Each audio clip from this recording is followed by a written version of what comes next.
ममता बनर्जी की महिला ब्रिगेड के सामने बीजेपी की 5 बड़ी एंट्री।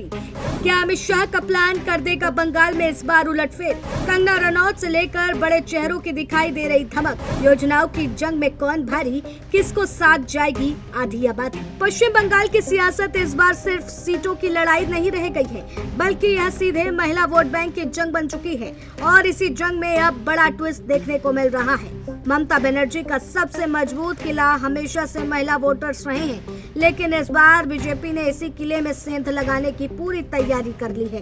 5 बड़े महिला चेहरों को मैदान में उतारकर पार्टी ने ऐसा दांव चला है जिससे चुनावी माहौल को पूरी तरह से बदल दिया है। और अब सवाल यही है कि क्या दीदी का यह किला हिलने वाला है? दरअसल टीएमसी की पूरी रणनीति महिला वोट बैंक के इर्द गिर्द घूमती नजर आ रही है। पार्टी ने 291 में से 52 महिला उम्मीदवार उतार करके साफ संदेश दिया है कि वह महिलाओं को केंद्र में रखकर चुनाव लड़ रही है। चंद्रमा भट्टाचार्य, शताब्दी राय, सायोनी घोष और रचना बनर्जी जैसे चेहरे गांव-गांव जा करके महिलाओं से सीधा संवाद बना रहे हैं। लक्ष्मी भंडार योजना के जरिए आर्थिक मदद और सामाजिक सुरक्षा का भरोसा दिया जा रहा है।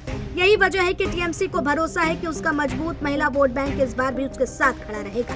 लेकिन कहानी के सबसे बड़ा मोड़ यहाँ आता है, जहाँ बीजेपी ने अपने 5 योद्धाओं को उतारकर मुकाबले को और दिलचस्प बना दिया है। कंगना रनौत, स्मृति ईरानी, हेमा मालिनी, मैथिली ठाकुर और रेखा गुप्ता जैसे नाम अलग अलग वर्गों को टारगेट कर रहे हैं। यह सिर्फ प्रचार नहीं, बल्कि एक सोची समझी रणनीति है, जिसमें हर वर्ग की महिला वोटर तक पहुंचने की कोशिश की जा रही है। बीजेपी समझ चुकी है कि अगर महिला वोट बैंक में थोड़ी भी सेंध लग गई तो पूरा चुनावी समीकरण बदल सकता है। अब बात आती है असली टक्कर की, जहां योजनाएं आमने सामने खड़ी हैं। टीएमसी की लक्ष्मी भंडार पहले से या लागू योजना है जो महिलाओं को सीधे आर्थिक मदद देती है और इसी ने पार्टी के वोट बैंक को मजबूत किया है। वहीं बीजेपी मातृ शक्ति वंदन के तहत हर महिला को सालाना 36,000 रुपए देने का वादा कर रही है। यानी एक तरफ भरोसे का वोट है तो दूसरी तरफ वादे का असर। यही मुकाबला इस चुनाव को सबसे ज्यादा रोमांचक बना रहा है।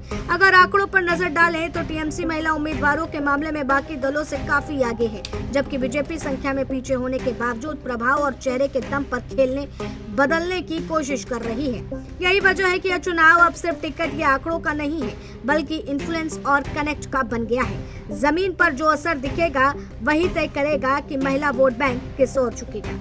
अब इस बीच सबसे बड़ा सवाल यही है कि बीजेपी के ये 5 योद्धा क्या वाकई में दीदी के किले को गिराने में कामयाब होंगी, या फिर ममता बनर्जी का मजबूत महिला वोट बैंक उन्हें जीत दिलाएगा। लेकिन इन सारी चीज़ों में ये बात तो साफ हो गई है कि बंगाल की पूरी सियासत जो है वो आधी आबादी पर निर्भर कर रही है, और यही आधी आबादी अब तय करेगी कि बंगाल के चुनाव में कौन सी पार्टी सत्ता पे आएगी और किसके हाथ में सत्ता की चाबी रहेगी।